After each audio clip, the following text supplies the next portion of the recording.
mortgage is 60 days away from being paid. Do we move all our money to paying debt, refinance, or save? So let's check this out. By the way, if you want to learn how I got out of debt and grew my net worth, go down below. So we're almost done paying off a 200k euro mortgage. Once it's paid, we will have an extra 1.8 thousand dollar, well, I guess euros a month. The flat is worth three. I'm just going to say dollars because I don't feel like doing conversions or whatever. The flat is worth $380. Well, $380,000 to $450,000 now. We're about $35,000 in debt between the two of us, school debt mostly. We pay about $3,000 per month to debt. That's a lot of money going per month towards debt. We take in approximately 12k a month net. Now we are looking at what to do with the additional money each month. Prioritize debt repayment, savings, or simply refinance and buy a new place and rent this one out. Moving out of this flat is in the cards in the next 5 to 8 years. We're renovating it now, not ourselves, it's beyond our talent. We're both decades away from retirement and have decent private and state pensions we're paying into. And now we're trying to find ways to make our money work for us while not impacting our lifestyle. Which kind of makes me sound, oh, it kind of sounds like you kind of want to be lazy in how you go about doing this. But here's the thing, I'm going to answer this in the way that I would go about doing this if I was in this type of situation. So here's the thing. So the mortgage is 60 days away from being paid. Obviously, make sure that just gets paid off because then you have no mortgage debt, like at all, which is pretty freaking amazing. Now, after that, what I would mainly focus on is definitely paying the student loan debt. Like, well, I mean, they say mostly school debt. So it's probably like car payments and whatnot too, credit cards. I would pay that debt off personally. And the reason why I would focus on paying the debt off more so than refinancing and then investing into like a rental income or doing whatever I want to do in terms of like fun, etc., is because to me, one of my biggest priorities is a sense of freedom, right? I do not like to feel like I am chained or forced to do something simply because of money.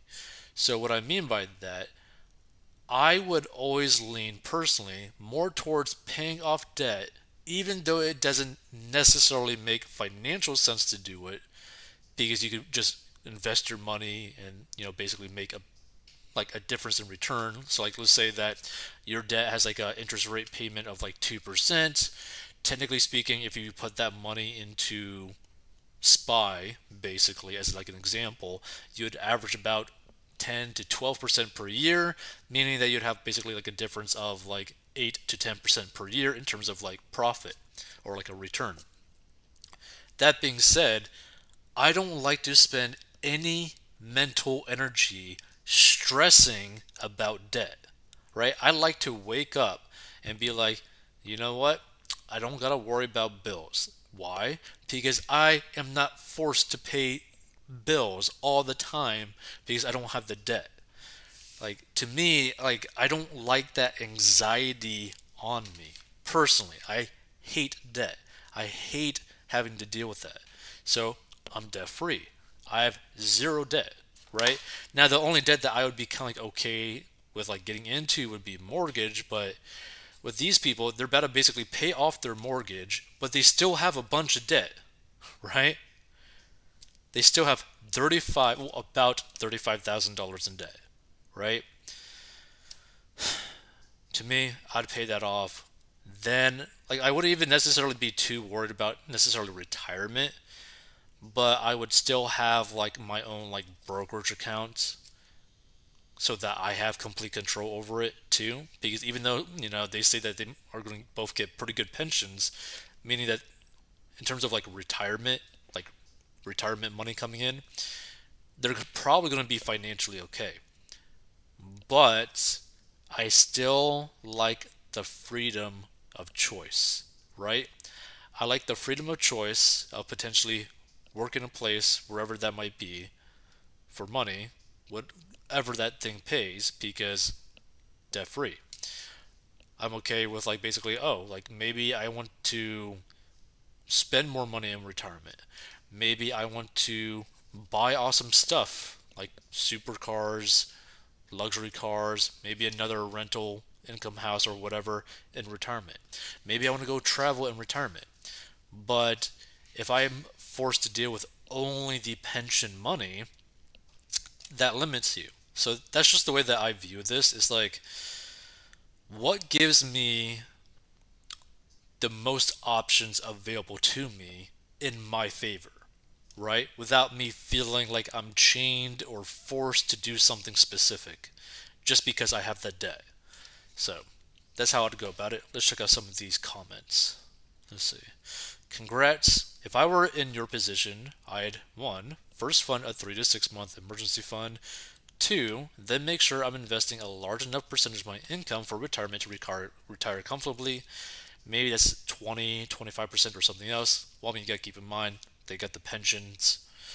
And 3. Then I am ramping up my £1,800 surplus to automatically pay off that debt faster. Once I'm debt free, I take my debt repayment amount and automate its deposit into a savings or brokerage account so that I have the cash in hand for my next move in 5 to 8 years. I would automate this and live a comfortable life feeling happy about becoming a bit more financially stable with every paycheck. Now, I do like how this person basically set this up. And I forgot to even touch about this because they basically wanted to set it up in a way where they do it in a very lazy way.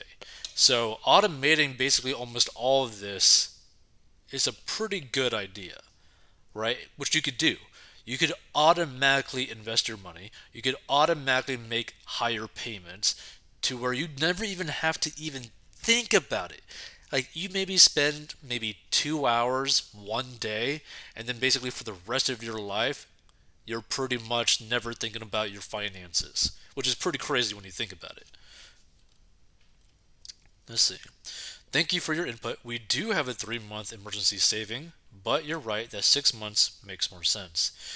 Now, personally, I would only probably bring this down to like a 1 month emergency until I paid off that debt that I have. But they're going to do whatever they're going to do. Are you sitting on a pile of cash? Having 7K left over after all debts are paid every month should leave you with plenty of money for saving, investing, aggressively paying off debt, and extracurriculars. So we live in one of the highest cost of living cities on earth. So things like tax, groceries, travel, entertainment are pretty mind-binding expensive. I guess mind-blowing expensive. While we don't have a pile per se, there's a good amount left over that goes to things like savings, debt, and investments. Right now, majority of extra money goes to a renovation account. We don't want to take on extra debt to pay for renovations. Interesting.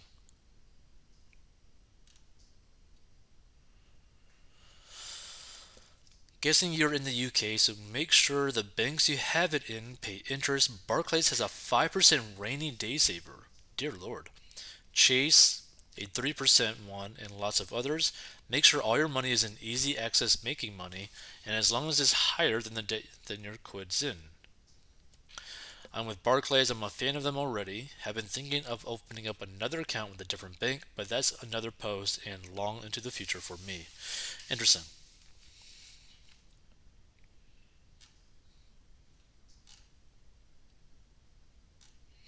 Yeah, okay. So they're not really bad options in here. Like again, I said what I would probably do in this situation. Feel free to give your thoughts, or if you have personal finance questions, DM us on Instagram or contact us on 40inbox.com. And if you want to learn how I got out of debt and grew my net worth in a very simple manner, go down below. But yeah, being debt free, it frees up a lot mentally, right? Like there's a lot of things you just don't have to worry about when you're debt free.